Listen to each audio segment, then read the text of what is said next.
హల్లెలూయా. ఈ సమయంలో మనము వాక్య భాగాలకు వెళ్దాం. మత కీర్తనలు చదవాలి కదా. కీర్తనలు 9వ కీర్తన 11వ వచనం నుంచి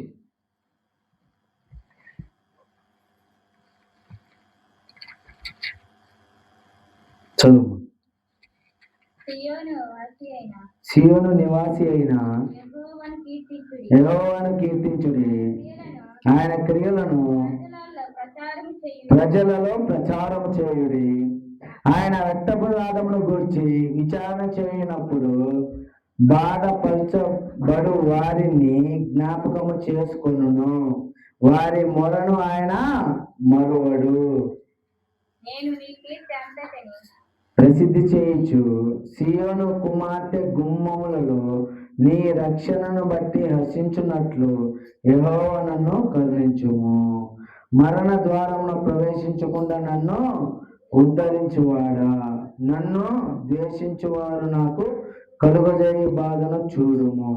తాము త్రవ్విన గుంటలో జనములు మునిగిపోయేది, తాము ఒడ్డిన వలలో వారి కాలు చిక్కుబడి ఉన్నది. యెహోవా ప్రత్యక్షమాయను, ఆయన తీర్పు తీర్చి ఉన్నాడు. దుష్టులు తాము చేసుకొనిన దానిలో చిక్కి ఉన్నారు. దుష్టులను దేవుని మరచు జనులందరూ పాతాళమునకు దిగిపోవుదురు. దుష్టులు దరిద్రులు నిత్యము మరువబడుదురు. బాధపడు వారి నిరీక్షణాస్పదము ఎన్నటికీ నశించదు. యెహోవా లెమ్ము, నరులు ప్రబలకపోవుదురుగాక. నీ సన్నిధిని జనములు తీర్పు పొందుదురుగాక. యెహోవా వారిని భయపెట్టుము, తాము నరమాత్రముని జనులు తెలుసుకుందురుగాక. దేవుడు తన వాక్య భాగాన్ని మన వెనుకలో దీవించి ఆశీర్వదించును గాక. ఆమేన్. ఓకే, ఈ సమయంలో మనము వాక్య భాగంలోకి వెళ్దాం. మత్తయి సువార్త 7వ అధ్యాయము 7వ వచనంలోకి వెళ్దాం. మత్తయి సువార్త 7వ అధ్యాయము 7వ వచనం.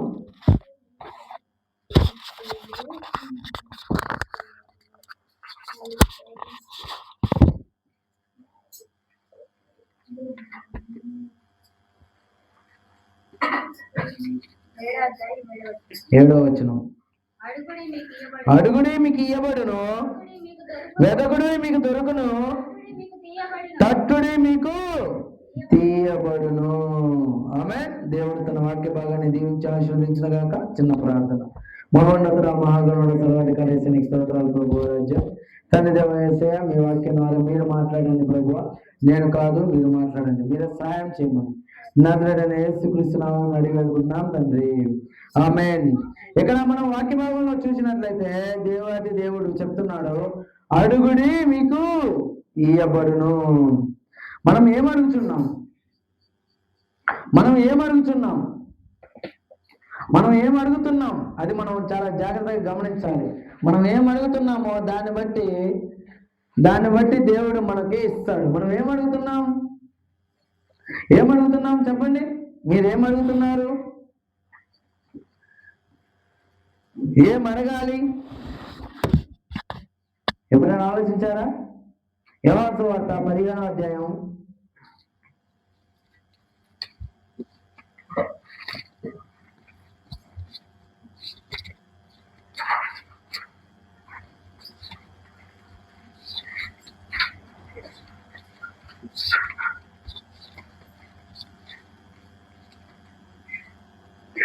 7వ వచనం.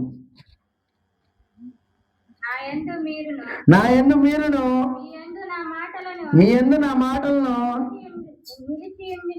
నిలిచి ఉండిన ఎడల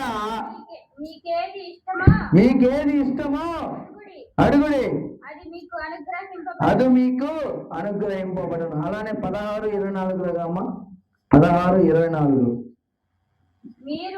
ఇది వరకు 16వ అధ్యాయం 24. ఇది వరకు మీరేమీ నా పేరిట అడగలేదు, మీ సంతోషము పరిపూర్ణమడుగునట్లు అడుగుడి, మీకు దొరుకును. ఇంకొక వచనం కూడా చూద్దాం. లూకా 11:9. లూకా సువార్త 11:9.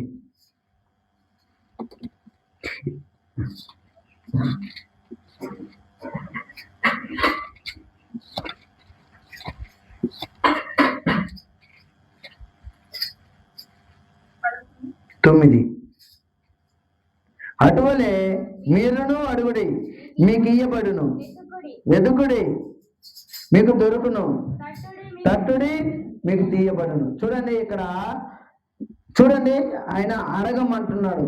ఏం అడగమంటున్నాడు? మీకు ఇష్టముగా ఉన్నదేదో. గుర్తుపెట్టుకోండి, మీకు ఇష్టముగా ఉన్నదేదో. మీకేంటి? రోగాలు ఇష్టమా? అప్పుల బాధలు ఇష్టమా? ఇంకో మాట అన్నాడు, మనం ఇందాక చదువుకున్నాం యోహాను సువార్తలో, మీ ఆనందము, మీ సంతోషము పరిపూర్ణమగునట్లు. ఏంటంట?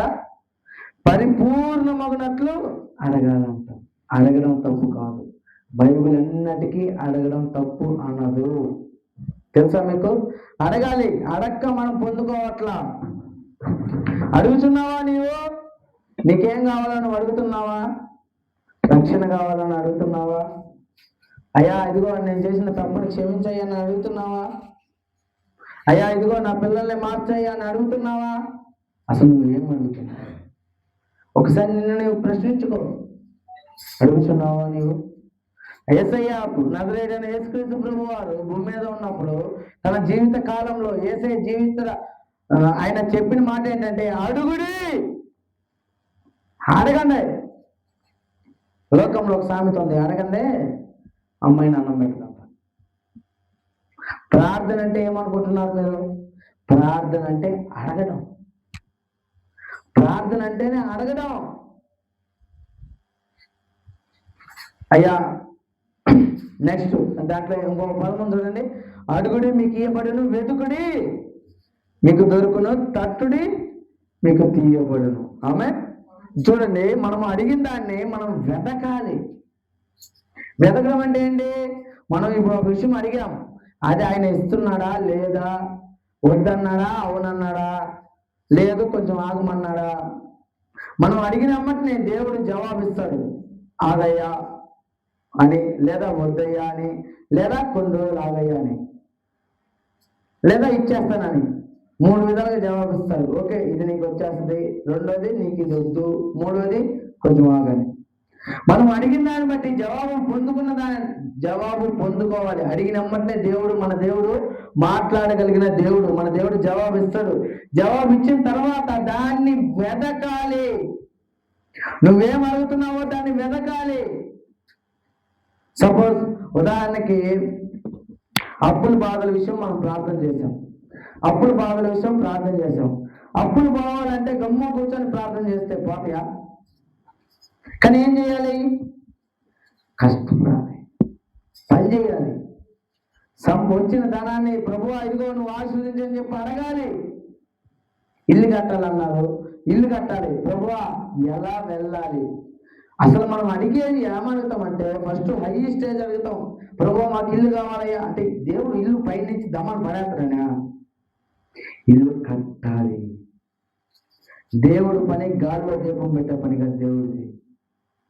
దేవుడు ఒకవేళ అత్యవసరమైతే చేస్తాడు, నో ప్రాబ్లం. ఎవడో కట్టిన ఇల్లు నీకు ఇస్తాడేమో చెప్పలేం. కానీ దేవుడి కంటే ఒక పద్ధతి ఉంటుంది మన దేవుడికి. మన దేవుడిని అడిగేది ఏం అడుగుతున్నామో జాగ్రత్తగా అడగాలి. అడుగుడి మీకు ఇయ్యబడును. నువ్వు ఏం అడుగుతున్నావు? నెక్స్ట్ ఏం వెతుకుతున్నావు? నువ్వు అడిగిన దాన్ని బట్టి వెతుకుతున్నావా, లేకపోతే నువ్వు అడిగింది పక్కన పెట్టి అడుగుతున్నావా? కొంతమంది అడుగుతారు కానీ వెతకేది ఎంత చెప్పండి. వాళ్ళు అడిగేది వేరు, వెతికేది వేరు.